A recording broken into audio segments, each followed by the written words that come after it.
Adobe Premiere Pro থেকে এই ধরনের পেপার ট্রানজিশনগুলো কীভাবে ব্যবহার করতে পারেন, লাইক দ্যাট এই ধরনের ট্রানজিশনগুলো অনেক বেশি আই কাজিং লাগতেছে। আপনারা চাইলে এই ধরনের ইউনিক যে ডিজাইনগুলো আছে পেপার ট্রানজিশনে, সেগুলো খুব সহজেই যে কোনো ভিডিও ক্লিপের মাঝেই ব্যবহার করতে পারেন, যাতে আপনাদের ভিডিও ক্লিপগুলো আরও বেশি ইউনিক লাগে। ওকে, ফার্স্ট অফ অল আমি এই প্রিসেটের লিঙ্ক ডিসক্রিপশনে দিয়ে দেবো, আপনারা চাইলে সেখানে ফ্রিতে ডাউনলোড করে নিতে পারবেন। আমি যেখানে ডাউনলোড করা আছে সেখান থেকে ফাইলটা জিপ আছে, সেটাকে আনজিপ করে নিই। সেই ফাইলগুলো ওপেন করে এখান থেকে দেখবেন যে এই পেপার ট্রানজিশনগুলো আছে। দেন এখান থেকে ক্লিক করবেন, দুইটা প্রসেস ওপেন করা যায়। আমরা এখান থেকে ক্লিক করলাম, দেখুন এটা ইম্পোর্ট হয়ে গেছে। ওকে, এই যে চলে আসছে, এটা নতুন লেয়ারে ওপেন হচ্ছে। ওকে, দেন এটাকে কপি করে নিয়ে যেতে পারি, রাইট ক্লিক, দেন হচ্ছে কপি, ভিডিও ক্লিপে নিয়ে যাই, দেন হচ্ছে এখান থেকে পেস্ট করে দিতে পারি। Control C, control V, control সিতে কপি হয়ে যাবে, কন্ট্রোল ভিতে পেস্ট হয়ে যায়। ওকে, এই হচ্ছে এটা অ্যাড হয়ে গেছে। এটা ক্লিপের উপরেই অ্যাপ্লাই করেছি, দেখেন তাতে খুব সুন্দরভাবে পেপার ট্রানজিশনটা কিন্তু অ্যাড হয়ে গেছে। ওকে, আর যদি দুইটা ক্লিপের মাঝে বসাই তাহলে দেখেন খুব সুন্দর একটা পেপার ট্রানজিশন অ্যাড হয়ে গেছে। লিঙ্ক ডিসক্রিপশনে থাকবে, আপনারা চাইলে সেখান থেকে ডাউনলোড করে নিতে পারবেন। আর একটা প্রসেস হচ্ছে, যখন পেপার ট্রানজিশনগুলো আছে এগুলোকে ড্রাগ অ্যান্ড ড্রপ করে ধরে প্রজেক্ট ফাইলে নিয়ে আসবেন। এই যে প্রজেক্ট ফাইলে অলরেডি আছে, আমরা এখান থেকে একটা সেভ।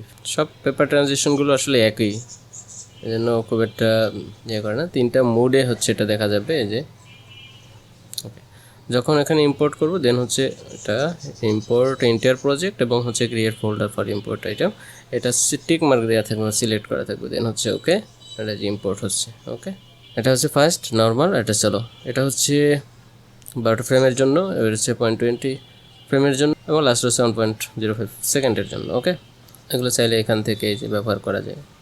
এক্সপ্যান্ড করেছি, দেন স্লো ট্রানজিশন ধরে এনে এটার উপরে ব্যবহার করেছি, অ্যাপ্লাই। দুইটা ক্লিপের উপরে যখন অ্যাপ্লাই করব তখন এটা সুন্দরভাবে অ্যাপ্লাই হয়ে যাবে। সাপোজ আমি দুইটা ক্লিপ নিয়ে আসি এখান থেকে, এই ক্লিপ এবং অল প্রেস করে এখানে আরেকটা ক্লিপ নিয়ে আসি, দেখি তো এই ইফেক্টটা এখানে শো হবে। সেই সাথে আপনারা চাইলে এখানে এই ইফেক্টগুলো এখানে অ্যাড করতে পারেন।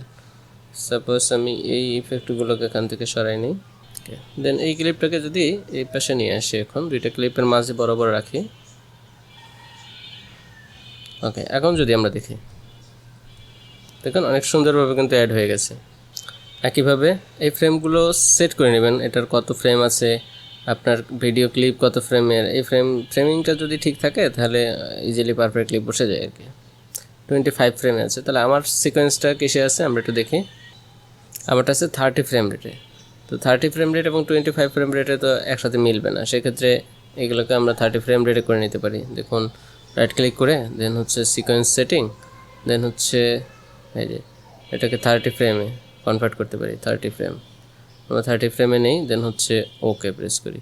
কারণ এটাকে যদি অ্যাপ্লাই করি এইখানে, তো এটাকে ডিলিট করে দিই আগেরটাকে, এখন এটাকে অ্যাপ্লাই, দেখুন অ্যাপ্লাই হয়ে গেছে কিন্তু সুন্দরভাবে, তাই না? তো আপনার চাইলে এভাবে ফ্রেম রেটিং ঠিক করেও কিন্তু অ্যাড করতে পারবেন। ওকে, আবারও এটাকেও যদি সেট করি, এবার দেখবো যে এটার সিকোয়েন্স কেমন। সিকোয়েন্স সেটিং, দেন হচ্ছে দেখুন 30 ফ্রেম রেট। আদার্স যদি আমরা দেখি এটা, তাহলে এটার সিকোয়েন্স সেটিং এটা কিন্তু 25 ফ্রেম রেটে আছে। ওকে, এটাও আমরা 30 ফ্রেমে কনভার্ট করি, দেন হচ্ছে ওকে এবং এটাকে অ্যাপ্লাই করে দিই, দেন অ্যাপ্লাই হয়ে গেছে। কিন্তু এটা হচ্ছে ভিডিওতে খুব একটা ইফেক্ট পড়ে নাই, শুধুমাত্র একটা টার্ন ইফেক্ট বেশি ভালো কাজ করে, সেটা হচ্ছে এখানে যদি যাই দেন ডাবল ক্লিক করলে ইম্পোর্ট ফাইল, দেন হচ্ছে ওকে, এই যে আলাদাভাবে ইম্পোর্ট হয়ে গেছে। এইটা হচ্ছে অনেক বেশি ভালো কাজ করে। এটাকে কপি করে নিয়ে আমরা যখন এখানে বসাবো, যেমন সাপোজ এটাই হচ্ছে এটা, এটাকে যদি বসাই দেন এটা পারফেক্টলি কাজ করে, ভিডিওতে ইফেক্ট ফেলে আর কি। এবার দেখেন ভিডিওতে ইফেক্ট ফেলছে এই যে, ওকে, দেন পরের ভিডিওতে এসে সেটাকেও ইফেক্ট ফেলছে এই যে। এই ইফেক্টগুলো আপনারা খুব সহজেই ব্যবহার করতে পারবেন, ডিসক্রিপশনে লিঙ্ক দেওয়া থাকবে, আপনারা চাইলে ফ্রিতে ইউজ করতে পারবেন। ওকে, তো আজকে পর্যন্তই, দেখা হবে পরবর্তী কোনো ভিডিওতে। সে পর্যন্ত সবাই ভালো থাকবেন। Thank you so much, stay with us.